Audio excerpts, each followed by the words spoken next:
Okay, there's several things about this painting process I want to talk to you about because I'm afraid there's some things I'll forget. First of all, whenever you go get a water container, you're going to share this with someone else. You only need to fill it about a third to a half full. If you fill it too much further than that, it just wastes a lot of water. You really just need enough water so that whenever you dip your brush in there, you can rinse it off. Once you do that, all you have to do is take your brush, wipe it gently on the side. That'll take off all the extra water, and it won't let the water splatter all over your paper or someone else's. Like sometimes whenever kids tap their brush, it makes a mess and it can mess up someone else's artwork. So when you rinse color, you rinse it and then you wipe it on the edge, and then you're ready to go. If you have a paper towel at your table, you could also blot some of that excess water off onto the paper towel. That's fine too. Okay, now this paint is called liquid watercolor paint, and I really like it. Ooh, but except for that right there, what just happened, whenever I went to move that tub, that thing fell off of there. Luckily, I still had the lid on it. But you really need to watch what you're doing today and just be careful. Now, basically, you're going to be sharing this paint with everyone else that's painting in all the other classes as well, not just your own class. So while you might be sharing at your tables, keep in mind that you're not the only ones using this, and I need to keep it nice for everyone else too.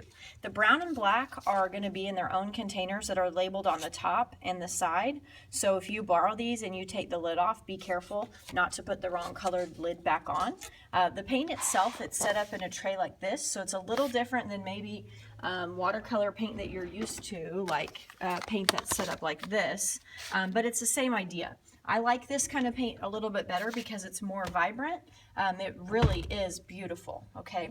So the main thing that you need to know about it is that the yellow paint can be, like if I were to use blue and then immediately put my brush into yellow, the blue is going to contaminate the yellow. So I have to be really careful with yellow. I kind of have to baby it because if other colors get in there, it's the lightest color. It's the one that's going to get messed up the easiest. So what I'm going to do so that that doesn't happen is I'm going to actually use yellow first. Anywhere that I want yellow, I'm going to use that first. Now, when I look at my project, my name's on the back. I've made sure that this is glued down really well. I've colored some things with crayon, especially anything I wanted to leave white.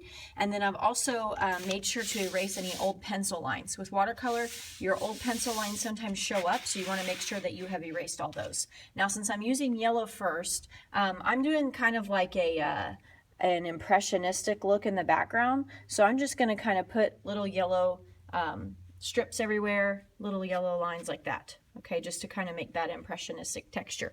But what I really wanted to show you, I'm going to rinse off my brush because I want to show you a technique called wet on wet.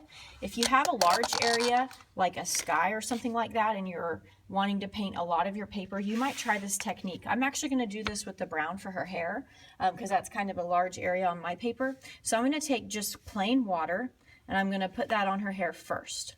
So this technique is called wet on wet, meaning I have wet paper and I'm going to put really wet paint into this water and it's going to kind of spread out. Now the nice thing about wet on wet is you can kind of control where it goes because you're wetting the paper down first. So then whenever I grab a little bit of brown, look at how that spreads out. Oh my gosh, it's so beautiful. It's such a cool technique. This is kind of one of my favorite things about watercolor. Now you can see right up here around her hair, I've colored in some of those things so I don't have to worry about it getting on my flowers and messing those up because I've already colored those in.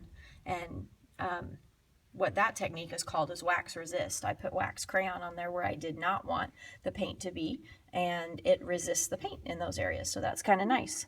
Okay, so I'm just finishing up the rest of her hair down here, spreading this out, and I'm going to let this side dry while I work on the other side. So I'm just going to get some clean water. Well, it's a little dirty now because my brush still had a little bit of brown on it, so that's another tip. Make sure to rinse off your brush if you're switching colors. Rinse it off really well. I wasn't switching colors, so it's fine. I was sticking with the brown a little longer.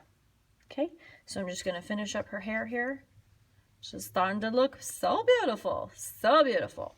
All right, now she's good to go with the hair. I mean, I might do just a little touch of brown up here around that flower crown, but I'm going to say it's just about there. Okay, now while that's drying, I'm going to work on her dress down at the bottom. This time I'm changing it up. I'm not going to do it exactly like the original. I'm not going to keep it like that. I'm going to change it up. Here we go. Here's a little bit of red down here on her gown, her beautiful gown. So this time I'm not doing wet on wet. I'm just putting the paint right on the paper so you can kind of see the difference between the two techniques. Wet on wet means you wet the paper down first. Regular painting, you could call it dry brush. This is me just painting like a normal.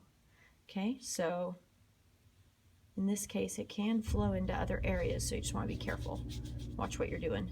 It's looking pretty good. Yeah, baby.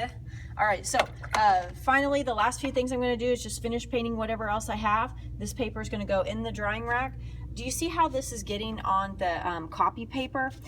If you're wanting the skin to be a certain color, you might use a crayon to color that. I'm a little concerned that some of this paint, once it gets on the copy paper, it's going to do exactly that, and it might kind of curl up off of this paper. So that might be a little clue for you guys. I'm fine with leaving her black and white, but if you wanted her to be like more yellow or more tan or more blue, whatever color, this paint might do some weird stuff to the glue stick that's under there, so you might want to use a crayon. Okay, I think that's all I have for you. Have fun. Please be really careful not to spill these because I am limited on the amount of paint that I have. So if you are done with the color for sure, go ahead and put the lid back on rather than just leaving it sitting there with all the lids off. Kind of keep the lids on there as you're finishing up with the color. That way it doesn't get all spilled everywhere. Okay, thank you.